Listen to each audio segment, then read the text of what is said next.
This is Talk Business and Politics with Roby Brock. Welcome to this edition of Talk Business and Politics Daily. I am with John Brummett of the Arkansas Democrat-Gazette. That means it's a Monday. Thanks for joining me for the conversation. Always a pleasure. It is always a pleasure to be with you.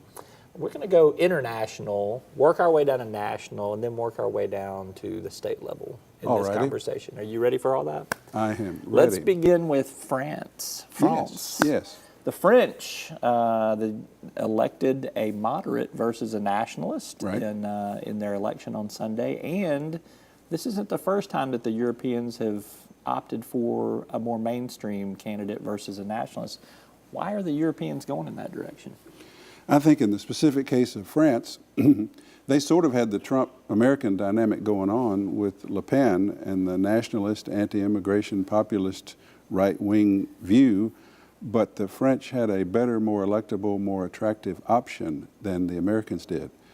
This fellow, Macron, was in the liberal socialist government. He's an investment banker. He was in some sort of ministry, but he quit it in order to form a new independent, sort of left-leaning or center-ish independent political movement. And he's 39 and he had never held office, so he was outside. He was anti-establishment while also being sort of establishment, and he was. None of that was applicable. If we had had a candidate like that on the Democratic ticket in the United States last year, then I think Trump would have been defeated, much as Le Pen was. She got 36. The outcome was 64-36. I think Trump's base in America is about 36. Mm-hmm. What happened was Hillary Clinton couldn't do the deal, and you had. I remember exit polls on the afternoon of the election that said, well, in the high 50s, nearly 60% of respondents said they didn't trust Trump's behavior or his competence, but yet they voted for him. Right. That's sort of what happened here. So I think it was just the unique political circumstances, and I believe the United States still, if it could possibly break through this polarization of the two parties, which have to appeal to their extreme bases.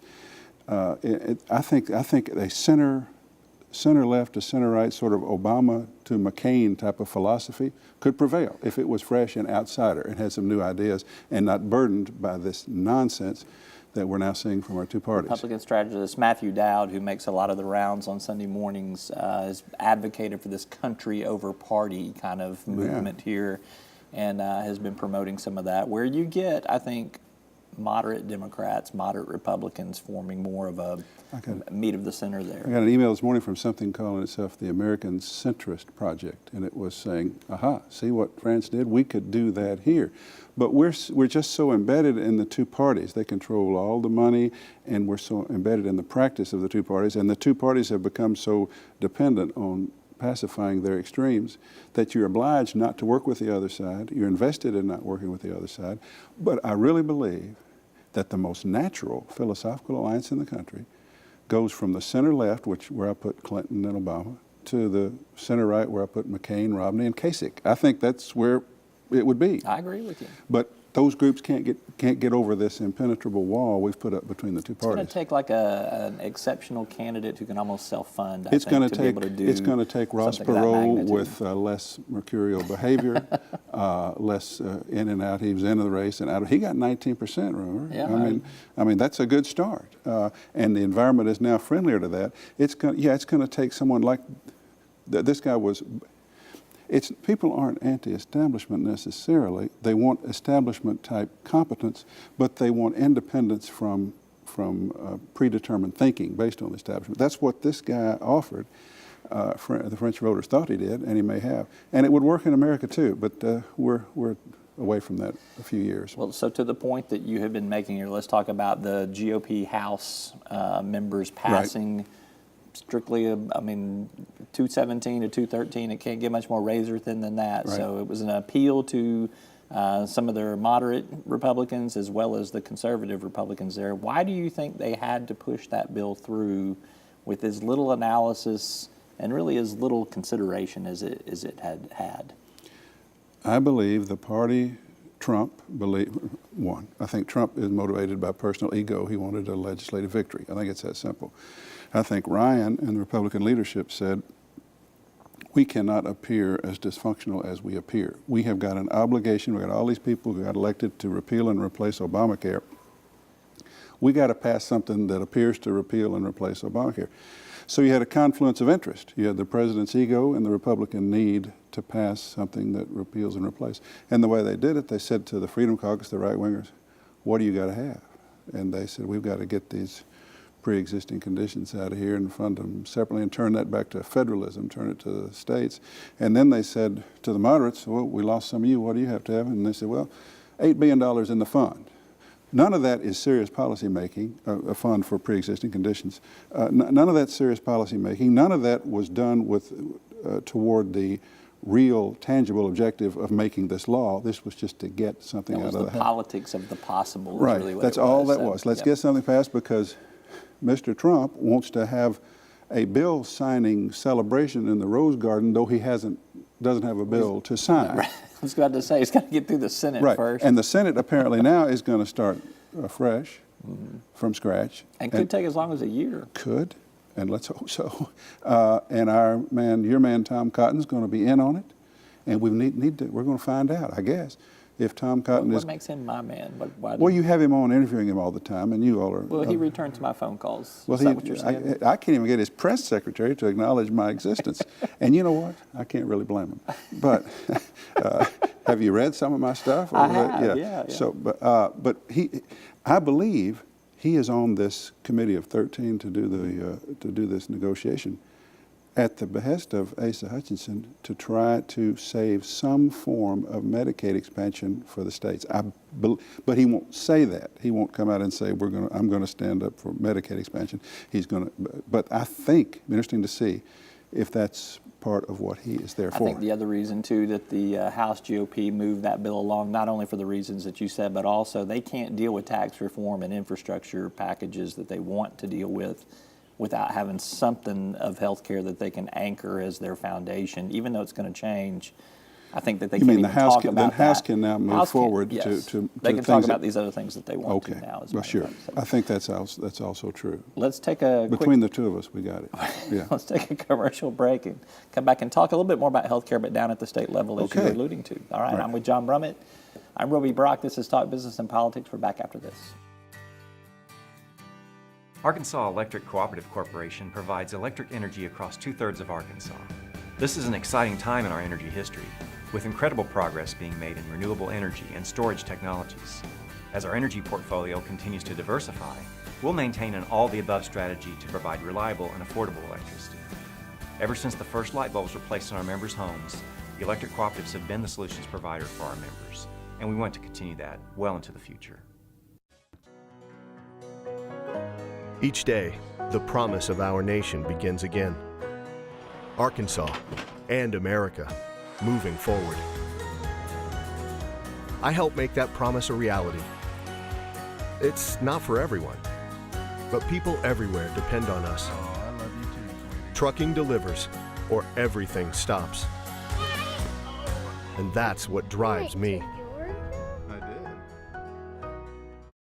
And welcome back to Talk Business and Politics Daily. I'm with John Brummett of the Arkansas Democrat-Gazette. All right, we were talking federal health care beforehand, and obviously what happens at the federal level is going to impact the state level. And we've just finished a special session to deal with some potential federal waivers on our state's Medicaid expansion program. Governor Hutchinson, in an interview that I did with him that aired on Sunday, said health care has got to become more of a personal responsibility. He, I guess, is implying that much like you sit around the table and plan your budget at the kitchen table, hey, we can't do this month, we got to push it off another month. That's how health care should be managed by people versus, say, Social Security, where I've paid in what I got coming, sort of thing. Do you agree with that? Not at all. In fact, I'd refer you to a paragraph in my Sunday column that I wish I could recite it, but basically it says personal responsibility is something that tends to increase as you have more cash.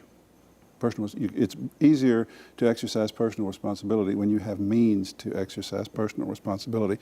What he did here, in order to save money in the Medicaid expansion, because he wants to be able to cut tax cuts, and in order to Republicanize or put a better Republican brand on the Arkansas Works, was remove up to potentially 60,000 people who make an individual making between $12,000 and $16,000 a year.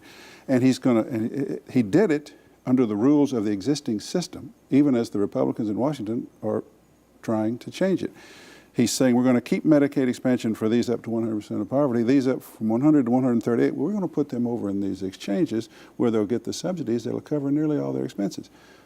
Well, that's based on Obamacare, which he wants to repeal, and which his party and the bill that the House passed would cut those subsidies, base them on age, not income, and we would be left with right back where we were, I think, with thousands of people getting uncompensated care.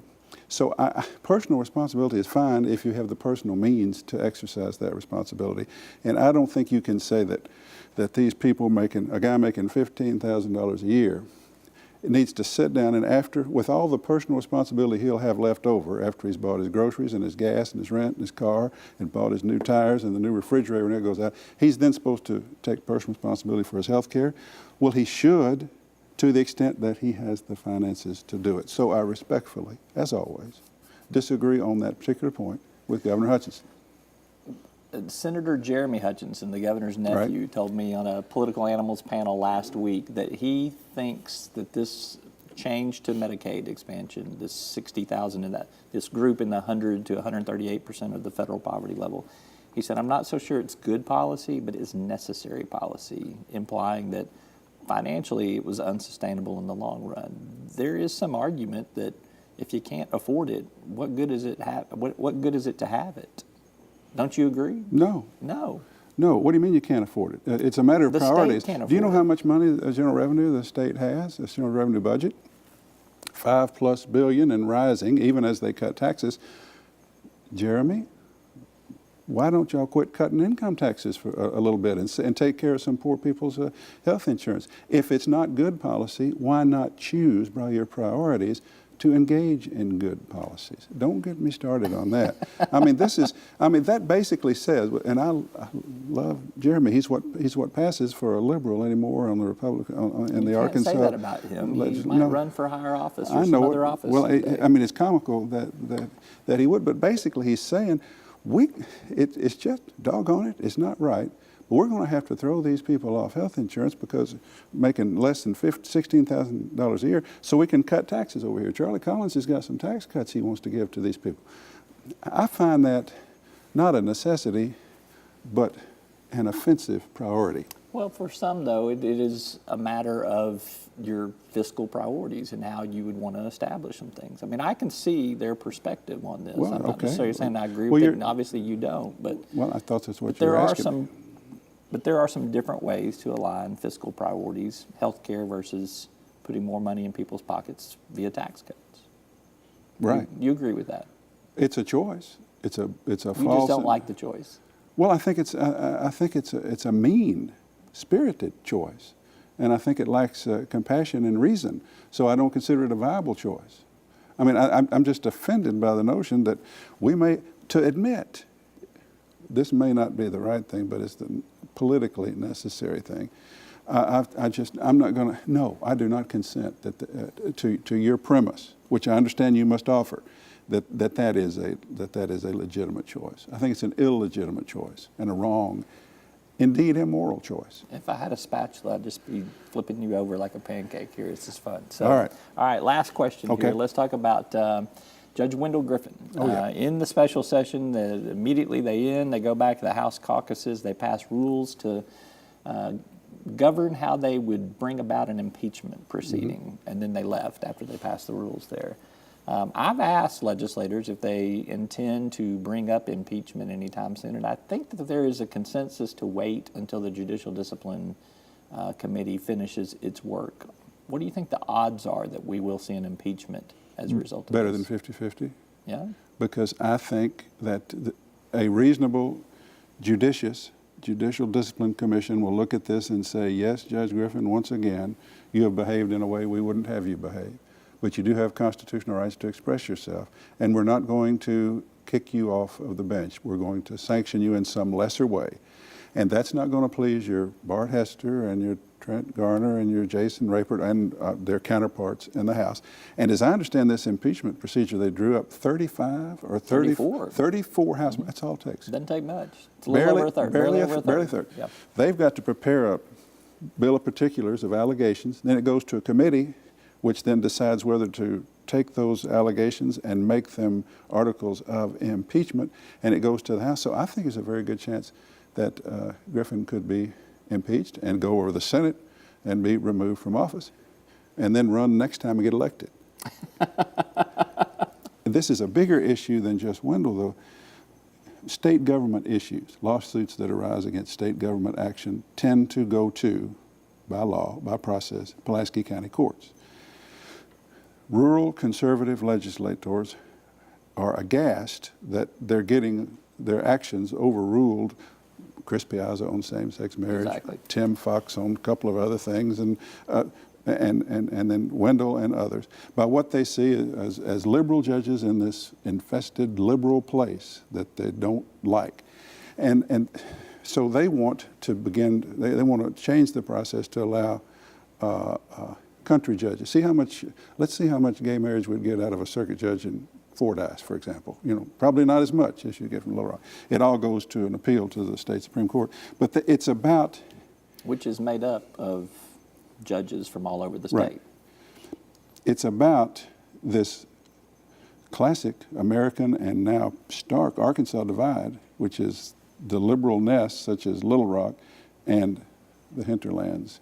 And it's growing, and now the hinterlands are in control. And they say, we'll just get our own judges to do these cases. Griffin is an extreme example of that pre-existing condition. You're pulling it all together. This is very nice. Yeah. You're a columnist. Well, you I got try to more be. ammunition than you could ever ask for to be in terms of column fodder. I just sat down this morning and wrote 2 before I got here. They need to be polished, but we've covered both of them in this discussion. Awesome. Be looking for John Brummett at arkansasonline.com, or pick up a newspaper, buy them 50 cents now or $1. Oh, they're inexpensive. Let's leave it at that. Check out John Brummett in the Arkansas Democrat Gazette. Thank you so much for tuning in. That's all for today's program. We'll see you next time.